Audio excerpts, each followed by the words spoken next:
आनन्दविग्रहः अनादिरादिर्गोविन्दः सर्वकारणकारणम् चिन्तामणिप्रकरसद्मसुकल्पवृक्ष लक्षावृतेषु सुरवीरविपालयन्तम् लक्ष्मीसहस्रशतसम्भ्रमसेव्यमानम् गोविन्दमादिपुरुषम् तमहम् भजामि।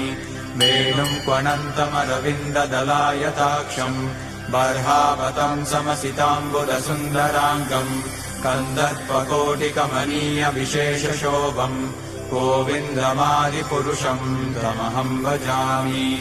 आलोलचन्द्रकलसद्वनमाल्यवंशी रत्नाङ्गदम् प्रणयकेलिकलाविलासम् श्यामम् त्रिभङ्गललितम् नियतप्रकाशम् गोविन्दमादिपुरुषम् तमहम् भजामि।